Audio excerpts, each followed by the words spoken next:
नमस्कार. Hello doctor या कार्यक्रमात मी डॉक्टर महेश चिटणीस सर्व प्रश्नांचं मनपूर्वक स्वागत करतोय.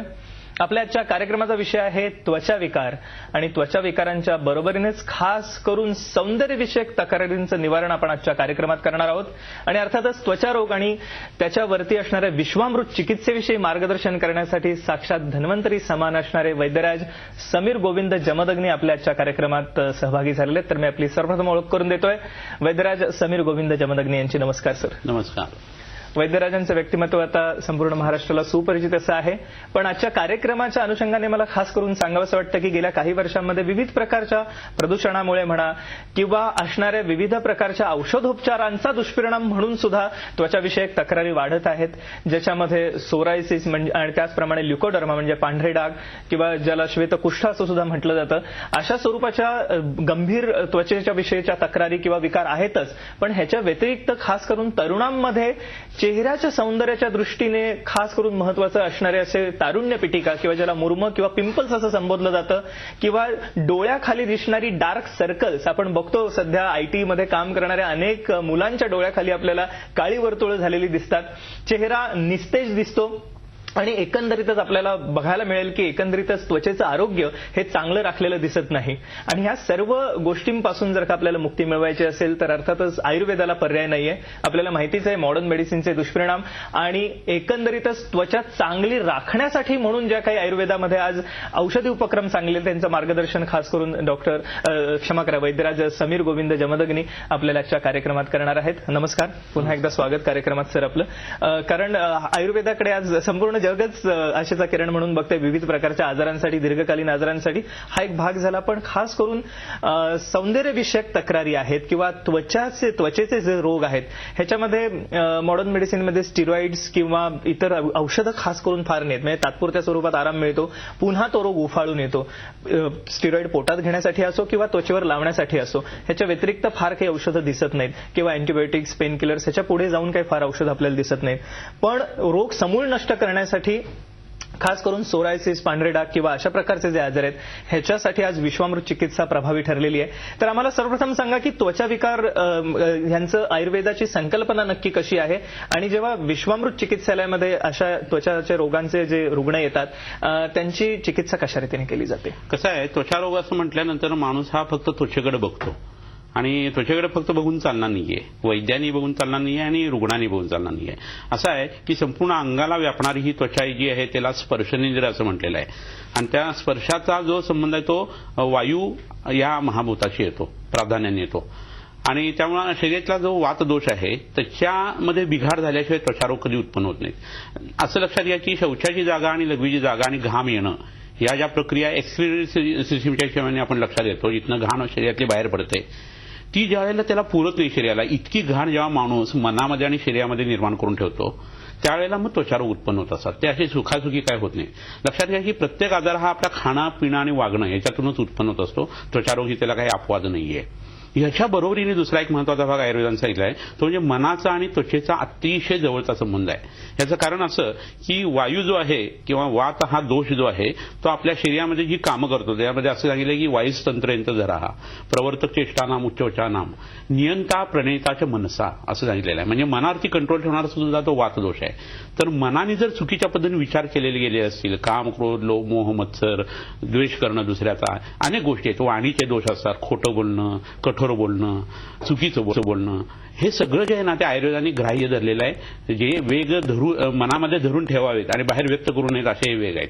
आणि तो जर माणूस तसं बडबडत असेल किंवा विचार करत असेल तर त्याचा परिणाम त्याच्या मनावरती येतो, मनाचा परिणाम पुन्हा या वातदोषावरती येतो. या दोघांचं साठं लोटलं असल्या कारणानं आणि मग त्वचा विकार उत्पन्न होत असतात. म्हणजे तुम्ही खाण्यामध्ये तुमच्या आंबट चिंबट खाताय, तिखट खाताय, खारट खाताय, ह्याच्याबरोबर ह्या गोष्टी ज्या आहेत त्या महत्वाच्या आहेत. आपण संपूर्ण शरीराचं ओव्हर ऑइलिंग करायला पाहिजे. गाडीचं करतो आपण सर्व्हिसिंग, पण आपल्या शरीराचं कधी करत नाही. तर जवळच्या वैद्याकडे जाऊन आपण पंचकर्म करणं गरजेचं आहे, शरीरातली ती घाण काढणं गरजेचं आहे.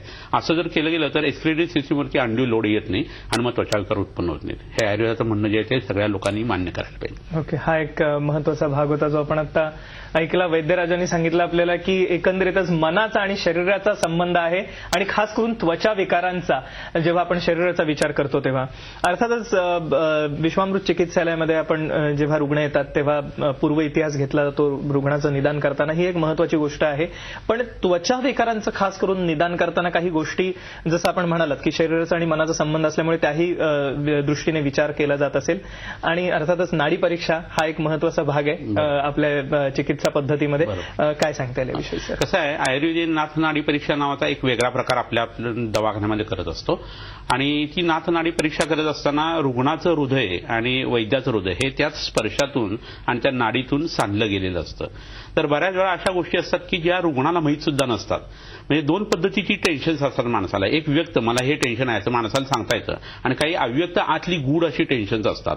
कोणाशी न पटणं, परंतु त्याच व्यक्तीशी सतत राहायला लागणं, चांगला संवाद व्यवस्थित एखाद्या व्यक्तीशी होत नसतो, बॉसिंग खूप होत असतं, खालून कामगार लोक त्रास देत असतात, वरून साहेब लोक त्रास देत असतात, असं मध्ये सँडविच झाले काही लोक असतात. तर या सगळ्यांचा परिणाम जो आहे तो हृदयाच्या क्षेत्रामध्ये येतो, कारण मनाचं स्थान जे आहे ते आयुर्वेदाने हृदय म्हणून सांगितलेलं आहे. आणि असं असल्यामुळे नाडी परीक्षा केल्यानंतर आम्हाला या आतल्या तणावांचा सुद्धा सुगावा लागतो आणि तो त्वचा रोगाच्या बाबतीत एस्पेशली पांढरे डाग आणि सोरायसिस ह्याच्या बाबतीत हे खूप महत्वाचं असतं. असं लक्षात घ्या की 65% वेळा हा आजार जो आहे सोरायसिस सारखा किंवा त्वचा रोगामध्ये ल्युकोडर्मा जो आहे तो हा अनुवंशिक आढळतो.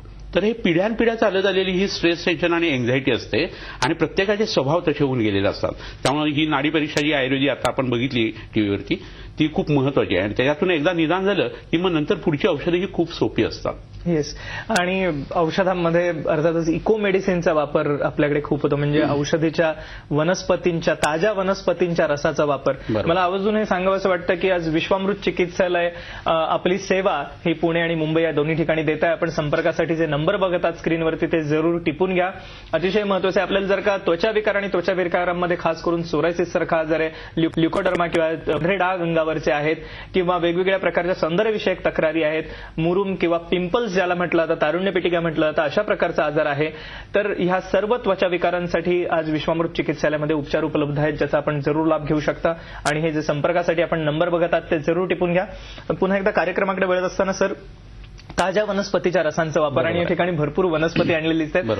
त्वचा विकारांमध्ये खास करून कोणत्या वनस्पती वापरल्या जातात हे सांगण्याच्या ऐवजी एक आधी मी एक पूर्वपीठिका जी आहे ती सांगतो की वनस्पतीमध्ये क्लोरोफिल असतं, म्हणजे हरितद्रव्य असतं आणि त्याच्यामध्ये मॅग्नेशियम असतं. आपल्या शरीरामध्ये रक्त जे असतं त्याच्यामध्ये आयर्न असतं, हिमोग्लोबिलिन मधले जे ग्लोबिलिन आणि हिमो हे दोन्ही एकत्र असतं. तर आपल्या शरीरामध्ये Fe असतं आणि तिच्या शरीरामध्ये Mg असतं. तर आपल्या शरीरातला प्रत्येक घटक किंवा भाव पदार्थ जो आहे तो आयुर्वेदाने उत्पन्न होत असताना जसं मडकं मातीतून उत्पन्न होतं तसं आपलं शरीर जे आहे ते कोणताही घटक घेतला शरीरातला कोणताही अवयव तर त्यामध्ये उपादान कारण जे आयुर्वेदाने सांगितलं म्हणजे ते म्हणजे रक्त सांगितलेलं आहे.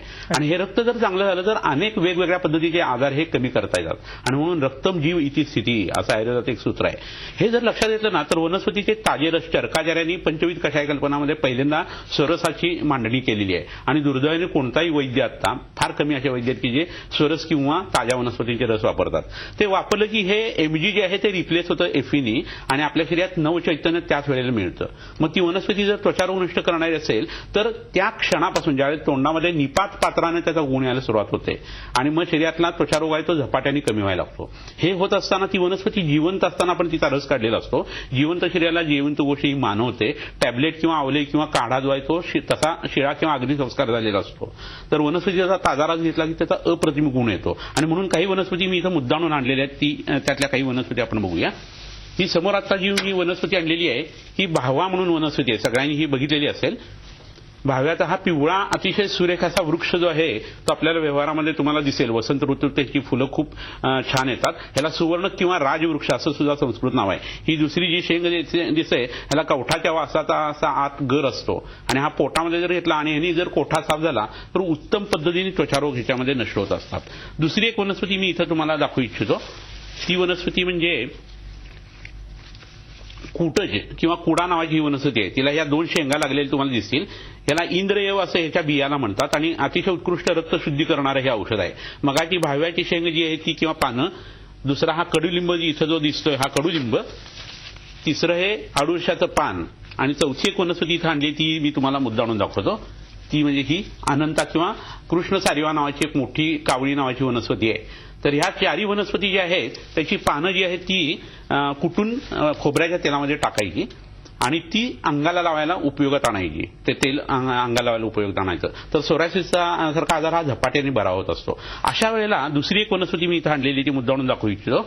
ही वनस्पती राजहंस म्हणून आहे. हिला हंसपदी असं सुद्धा म्हणतात. हिला स्पोर्स असतात बारीक बारीक, त्यातनं तिचं प्रोपगेशन होत असतं आणि खूप दूषित पाण्याच्या ठिकाणी ही आलेली दिसते. आता दूषित पाणी किंवा गटार संडास वगैरे अशा ठिकाणी ही उगवणारी वनस्पती आहे. तर शरीरामध्ये गटार संडासासारखी संप्राप्ती किंवा पॅथॉलॉजी ज्यावेळेस त्वचारोगात होते, घाण वास ज्यावेळेस त्वचारोगात येतो, पू येतो, कटाव येतो, कोंडा पडतो, अशा घाणीमध्ये ही जर वनस्पती गेली तर तिथं ती स्वच्छता उत्पन्न करायला लागते.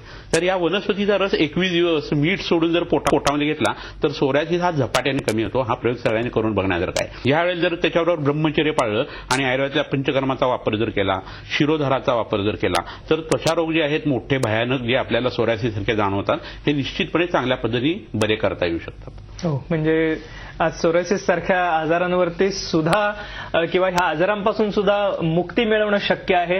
अर्थातच त्यासाठी आपल्याला विश्वामृत चिकित्सालयामध्ये भेट द्यायला हवी आणि संपर्कासाठी नंबर जे आपण बघत आहात ते टिपून घ्या. त्वचा विकारांविषयीचे अधिक प्रश्न आपण पुढील फोन नंबरवरती जरूर विचारू शकता. सर, ताज्या वनस्पतींचा वापर हा एक महत्वाचा भाग आहे. ह्या अनुषंगाने अजून काही गोष्टी या ठिकाणी आणलेल्या दिसतात मला, त्या काय आहेत सर? आता ही दुसरी एक वनस्पती इथं आहे. हे शाल्मली कंटक किंवा काटेसावरीचे हे काटे आहेत आणि तुम्ही जर काट्याचा आकार जर बघितला तर चेहऱ्याला पिंपल आल्यानंतर जसा दिसेल तसा हा आकार दिसेल याचा तुम्हाला. हो, साईडनी जर बघितलं तर तुम्हाला हे लक्षात येईल. आणि हे काटे जे आहेत हे अतिशय चिकट असतात आणि त्वचारोग झालेल्या किंवा ज्यांना पिंपल्स झालेले आहेत अशा मुलामुलींनी हे सावरीचे काटे जे असतात ते सहाण्यावरती उगाळायचे. सहाण उलटी करून घ्यायची. एका बाजूला आपण आपल्यासाठी ती वापरावी, दुसरीकडे देवासाठी चंदनाचं खोड उगाळावं. म्हणजे एक मिक्सअप होणार नाही दोन्ही त्यांचे गुणधर्म जे आहेत ते. आणि मग ते उगाळून जर चेहऱ्याला लावलं गेलं तर तारुण्य पेटकांचा उत्तम पद्धतीने नाश या वनस्पतीने होऊ शकतो. मग असे सांगलेला कडुलिंबाचा रस आहे तो रोज जर 4 चमचे पोटामध्ये अंशेपोटी घेतला तर पिवळे धमक असे जुलाब होऊन जातात ह्या मुलामुलींना. कोठ्यातली उष्णता कमी होते, चेहऱ्याचं टेम्परेचर कमी येतं, सिबॅसिस ग्लँडमधनं स्वेट जास्ती वॅक्स बाहेर येत नाही आणि मग अँथ्रॅक्स पद्धतीची जी इन्फेक्शन्स असतात त्यांना होणारी, जे आधुनिक शास्त्राचे लोक मान्य करतात, ते सगळं यांनी कमी होतं आणि चेहऱ्याचे पिंपल जे आहेत ते कमी यायला सुरुवात होते. तर हा एक अतिशय उत्कृष्ट उपयोग या शाल्मली नावाच्या वनस्पतीच्या काट्यात आहे. ओके, सो केवळ सोरायसिस किंवा पांढऱ्या डागांवरतीच नव्हे तर सौंदर्यविषयक तक्रारींसाठी सुद्धा अतिशय प्रभावी उपचार उपलब्ध आहेत. खास करून तरुण मुलं मुली जो आमचा आजचा कार्यक्रम बघत असतील, जर आपल्याला पिंपल्सचा त्रास होत असेल वारंवार तर आपण जरूर हे उपचार घेऊ शकता. अर्थातच सौंदर्यविषयक तक्रारी आणि त्वचा रोगांवरती विश्वामृत चिकित्सेवरती आपण चर्चा करत राहणार आहोत एका छोट्याशा विश्रांतीनंतर.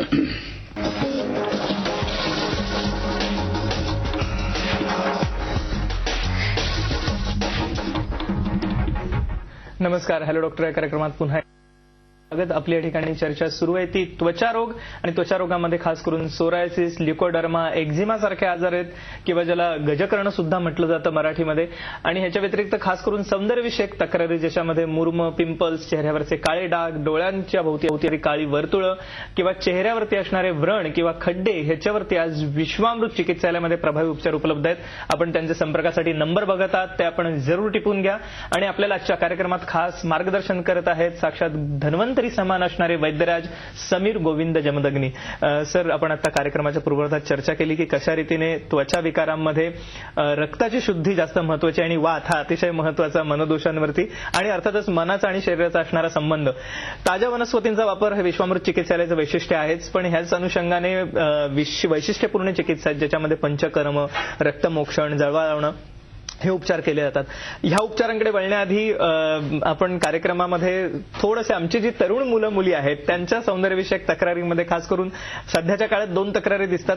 कारण अभ्यासाच्या टेन्शनमुळे म्हणा किंवा कॉम्प्युटरचा सतत वापर करून म्हणा डोळ्याखाली काळी वर्तुळं मुला मुलींच्या बऱ्याच आपल्याला दिसायला लागलेत आणि बऱ्याचदा अकाली वार्धक्य म्हणूया आपण असं ह्या मुला मुलींना आलेलं दिसतं. आणि ह्याच अनुषंगाने पिंपल्ससाठी आपण आता काही उपाय सुचवलेत, पण काय सांगता येईल एकंदरीतच? कसं आहे, मुलांच्या आणि मुलींच्या बाबतीत जरा थोडासा भेद करून आपण सांगूया. मुलींना पिरियड्स येत असतात आणि त्यावेळेस एक वागण्याची परिचर्या विवेकशी सांगितलेली आहे. तिने स्वच्छता पाळायला पाहिजे, पण आंघोळ करायला नाही पाहिजे 4 दिवसामध्ये. पुन्हा खूप उड्या मारणं, आंबट चिंबट खाणं हे तिने बंद करायला पाहिजे पाळीच्या काळामध्ये. कारण तिच्या शरीराचं डिटॉक्सिफिकेशन त्यावेळेला होत असतं आणि त्यावेळेला तिची सगळी बॉडी फिजिओलॉजी बदललेली असते. गर्भाशयाला आतनं जखम असते. अशा वेळेला तिने या गोष्टी जर केल्या तर त्याचा रिदम जो आहे तो बिघडतो मासिक पाळीचा आणि त्यामुळे पिंपल्स वगैरे यायला जास्ती सुरुवात होते. कारण पिंपल्स हे ओव्ह्युलेशनच्या काळामध्ये जास्ती, ज्यावेळेला शरीराचं टेम्परेचर थोडंसं वाढतं त्यावेळेला मुलींना जास्त येतात असं दिसतं. तर त्यांनी आधी ती जवळच्या वैद्याकडे जाऊन रजस्वला परिचर्या म्हणजे पाळीच्या वेळेला कसं वागायला पाहिजे हे समजून येणं गरजेचं आहे. तर तिचा निम्मा त्रास पिंपल्सचा कमी होतो, डोळ्याखालच्या काळ्या वर्तुळांचा कमी होतो. ह्याच्याबरोबर मुलांच्या बाबतीत कसं होतं, वेगवेगळ्या सवयी असतात त्यांना खाण्यापिण्याच्या आणि वागण्याच्या. त्या वाईट सवयी ज्या आहेत त्या शुक्राच्या हिशोबाने लक्षात घेऊन त्या बंद करायला पाहिजे. ब्रह्मचर्याचं पालन त्यांनी करायला पाहिजे. रात्री जागरण नाही करायला पाहिजे. डोळा हा मज्जेचा आहे. मज्जेच्या संबंधित स्ट्रेस, टेन्शन, एन्झायटी आधीच त्यांना असते. अभ्यास करावा लागत असतो. अशा जर तुम्ही आंबट चिंबट तिखट आंबट खात असाल आणि रात्री जागत असाल तर शरीरातलं पित्त बिघडतं. पित्त बिघडलं की शरीरातला मज्जाधातू विकृत होतो आणि पित्त जराकाला किंवा जे अस्तर आहे आपल्या पोटामध्ये लहान आतड्यात तिथंच मज्जा जराकाला म्हणजे ब्रेनचं टिश्यू तयार होत असतं. असं जर असेल तर खाण्यापिण्या वागण्यावरती कंट्रोल त्यांनी ठेवायला पाहिजे. म्हणजे डोळ्याखालची काळी वर्तुळी कमी होतील आणि पिंपल्सही कमी येतील. हे होत असताना कोठा रोज साफ होण्यासाठी पूर्वीच्या घडी दर 2 महिन्यात एकदा एरंडेल तेल दिलं जायचं. तर ह्या जुन्या ज्या गोष्टी आहेत त्या माणसाने पुन्हा सुरू करायला पाहिजे, स्पेशली या मुला मुलींनी. आणि 40 ml हे एरंडेल तेल जे आहे ते दर 2 महिन्यांनी एकदा कधीतरी वीकेंडला बाहेर जायच्या ऐवजी कुठेतरी फिरायला घरी बसावं आणि ते घ्यावं आणि शारीरिक आणि मानसिक विश्रांती घ्यावी. म्हणजे कोठाही साफ होईल, मनही चांगलं तजेलदार होईल आणि मग त्यांना 7 दिवस व्यवस्थित काम करता येईल. एवढा साधा उपाय केला तरी हे त्रास कमी होतात. ह्याच्याबरोबर चेहऱ्याला लावण्यासाठी जळवा ज्या आहेत त्या जर वापरल्या गेल्या तर रक्त शुद्ध होऊन पिंपल्सचा त्रास कमी होतो, खड्डे सुद्धा भरून येतात. अनंता नावाची एक वनस्पती ती उगाळून डोळ्याच्या खाली दुधातून जर लावली तर डोळ्याची काळी वर्तुळ ही झपाट्याने कमी येतात. ओके, सो ह्या अतिशय सोप्या अशा पद्धतीने आपण ह्या सर्व आजारांवरती मात करू शकता. अर्थातच मी मगाशी सांगितल्याप्रमाणे याविषयी आपल्याला अधिक माहिती घ्यायची असेल तर आपण संपर्कासाठीचे नंबर बघतात स्क्रीनवरती, ते टिपून घ्या. सौंदर्यविषयक तक्रारी किंवा त्वचारोग ह्याविषयी जर का आपल्याला काही अधिक माहिती असेल तर आपण पुढील फोन नंबरवर जरूर घेऊ शकता. त्याचप्रमाणे ईमेलही करू शकता आपण, पत्रव्यवहारही करू शकता श्रीविश्वामृत@gmail.com वरती. सर, ह्या आपण आता चर्चा करत असताना वैशिष्ट्यपूर्ण चिकित्सांविषयी आपण मार्गदर्शन नेहमी करता कार्यक्रमामध्ये. त्वचा विकारांमध्ये खास करून कुठले वैशिष्ट्यपूर्ण उपचार केले जातात? कसं आहे, आपली त्वचा आईच्या पोटामध्ये ज्या वेळेला आपण तयार होत असतो त्यावेळेला असं होतं की एक्टोडर्म नावाचा जो भाग असतो त्याच्यापासून तोंडापासूनचा काही भाग आणि शौचाच्या मार्गापासूनचा काही भाग तयार होतो. तर त्यामुळे कोणत्याही पोटातल्या गोष्टीचं रिफ्लेक्शन त्वचेवर येतं आणि त्वचेचं रिफ्लेक्शन पोटात येतं. असं जर असेल तर वमन आणि विरेचन या 2 गोष्टी ज्या आहेत त्या त्वचारोग असलेल्या प्रत्येक व्यक्तीने करायला पाहिजेत. मनाशी त्याचा जवळचा संबंध असल्या कारणानं शिरोधारा जी आहे किंवा तक्रधारा ती करायला पाहिजे. आणि त्याच्याबरोबर मी आता मगाशी सांगितलं तसं लेप लावणं आणि जळवा लावणं हा जर उपचार केला गेला तर बॉडी क्लिनिंग प्रोसेस पूर्ण होते आणि शरीर शुद्ध होतं, रक्त शुद्ध होतं आणि त्यामुळे त्वचारोग कमी येतात. येस, आपण ह्याविषयी अधिक चर्चा अशीच चालू ठेवूया एका छोट्याशा विश्रांतीनंतर.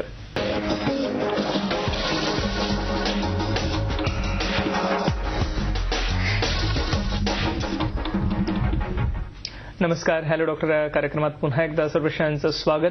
साक्षात धन्वंतरी समान असणारे वैद्यराज समीर गोविंद जमदग्नी आपल्याला आजच्या कार्यक्रमात मार्गदर्शन करत आहेत त्वचा विकारांवरती आणि त्याचप्रमाणे सौंदर्य विषयक तक्रारींवरती सुद्धा. सर, आपण आता आम्हाला अमूल्य गोष्ट सांगितलीत की कशा रीतीने जर का आपला आहार विहार बदलला, म्हणजे खास करून मुलींसाठी असणाऱ्या रजस्वला असताना खास करून असणाऱ्याचा जे काही पाळीची चर्या आहे, दिनचर्या आहे ती, आणि त्याच अनुषंगाने मला असं सांगावं वाटतं की आज तरुण मुलींची जे काही लाईफस्टाईल किंवा एकंदरीतच बदलती जीवनशैली आहे त्यामुळे सुद्धा याचे दुष्परिणाम शरीरावरती आपल्याला दिसत असतात. तर त्यांना खास करून आपल्याला काय मार्गदर्शन करायला आवडेल आहार विहाराच्या बाबतीमध्ये? पहिली गोष्ट म्हणजे त्वचारोग असलेल्या प्रत्येक व्यक्तीने आणि इतर लोकांनी सुद्धा आहार, निद्रा आणि ब्रह्मचर्य या तिवयीवरती आयुष्य चाललेलं असतं. तर ब्रह्मचर्याचं महत्व हे मुलांनी आणि मुलींनी विसरून चालणार नाही. ते जर केलं गेलं तर मनही प्रसन्न राहतं, शरीरही चांगलं राहतं आणि त्वचारोग कमी येतात. सोरायसिस सारखा आजार कमी येतो, ल्युकोडर्मासारखा आजार सुद्धा त्यांनी कमी होऊ शकतो, शरीराला बळ मिळू शकतं. दुसरं, मिठाचं खाणं खूप वाढलेलं आहे. आंबट खाणं, तिखट खाणं आणि खारट खाणं या 3 गोष्टी हे त्वचारोगाचं कारण आहे आणि नेमकं हेच आवडत असतं. 6 महिन्याचं मूल असेल आणि त्याला मिसळीचा कट दिला तर ते मिटक्या मारत खातं, अशी आत्ताची परिस्थिती आहे. तर खरं गोड आवडायला पाहिजे. गोड हे सात्विक अन्न आहे. तर गोड, तुरट आणि कडू हे जर खाल्लं गेलं तर त्वचारोग कमी येतात, हे लक्षात घेणं गरजेचं आहे. आणि मीठ सोडणं, ब्रह्मचर्य पाळणं आणि ह्या पद्धतीचं खाणं जर ठेवलं गेलं तर मुलामुलींच्या तब्येतीमध्ये अमूलाग्र बदल होतात सगळ्या बाबतीत आणि त्वचाही उत्तम पद्धतीने चांगली तयार होते. तुम्ही एक साधा प्रयोग करून बघा. तूप, साखर, मीठ असं खाणं हे चुकीचं आहे.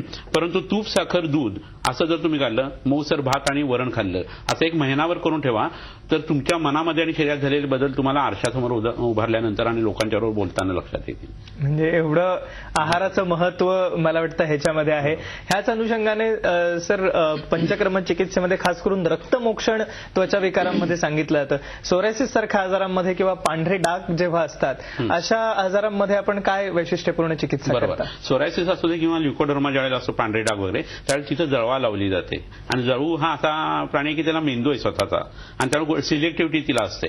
1 स्क्वेअर फूटच्या अंतरातलं रक्त ती शुद्ध करते आणि तिथं जिथं तिने दंश केलेला असतो तो समजतही नाही आपल्याला, तर त्या दंशाच्या ठिकाणी पहिल्यांदा काळी त्वचा यायला लागते आणि ती हळूहळू वाढत जाऊन त्यातलं रंगद्रव्य जे आहे ते पसरून तो पांढरा डाग कमी यायला लागतो. आणि सोरायसिसच्या बाबतीत ज्यावेळेस हे लावलं जातं त्याला तिथला विषांश आणि पित्ताची जी उष्णता आहे ती सगळी खेचली गेल्या कारणाने तो सोरायसिसचा डाग हा कमी यायला लागतो. तर रक्तमोक्षण करणं ह्याच्या बरोबरीनं पोटामध्ये विरेचनाचं किंवा जुलाबाचं औषध घेतलं तर पोटातली घाण जी आहे ती सगळी बाहेर पडते, रक्त शुद्ध व्हायला लागतं, रक्तातली घाण आतड्यातून पुन्हा शौचाच्या मार्गावर बाहेर जाते आणि 15 ते 20 दिवसात एकदा जुलाबाचं औषध घेतलं तर सोरायसिससाठी अतिशय अप्रतिम फायदा त्याचा होतो असं आपल्याला लक्षात येतं. ओके. ह्याच अनुषंगाने गजकरण हा जो प्रकार आहे त्याविषयी आम्हाला काय सांगता येईल? गजकरण हे ओले कपडे वापरणं, दुसऱ्यांचे कपडे वापरणं, टॉवेल वापरणं या पद्धतीने होत असतं. तर खाण्यापिण्याची पात्र सुद्धा स्वतःची वेगळी असावीत असं पूर्वीचं धर्मशास्त्र सांगतं. म्हणजे अॅमिबी सारखे आजार त्यातून उत्पन्न होत नाही. तर हे गजकरण झाल्यानंतर साधा एक उपचार आहे की साईच्या दुधाच्या साईमध्ये आपला रुईचा चीक असतो तो घालायचा आणि तो रोजच्या जर लावला गेला तर हे गजकरण साफ बरं होऊ शकतं. त्यावेळेला पोटामध्ये गंधक रसायन नावाचं एक औषधाचे घ्यावं. स्वच्छता पाळावी. ती एक प्रकारची बुरशी असते आणि त्याच्यावर इतर काही पदार्थ असतात. तर हे बुरशी हे एक वनस्पती आहे, त्यामुळे गरम पाण्याने ती जागा धुतली जरी गेली आणि ब्रह्मचर्याचं पालन केलं गेलं तरी सुद्धा गजकरण खूप चांगल्या पद्धतीने कमी करता येतं. त्यामुळे आपण बघितलं कार्यक्रमामध्ये सर्वच प्रकारच्या त्वचा विकारांसाठी आज विश्वामृत चिकित्सालयामध्ये उपचार उपलब्ध आहेत आणि अतिशय साधे सोपे उपचार आहेत. सर्वसामान्यांना परवडणारे असे हे उपचार आहेत आणि करायला सुद्धा सोपे आहेत. आपण जरूर संपर्कासाठीचे नंबर टिपून घ्या आणि जर आपल्याला अधिक प्रश्न विचारायचे असेल तर पुढील नंबरवर आपण जरूर विचारू शकता. वैद्यराज, आपण आमच्या आजच्या कार्यक्रमात सहभागी झालात आणि एक अमूल्य मार्गदर्शन सर्वेक्षण केलं त्याबद्दल मनपूर्वक आभार. धन्यवाद.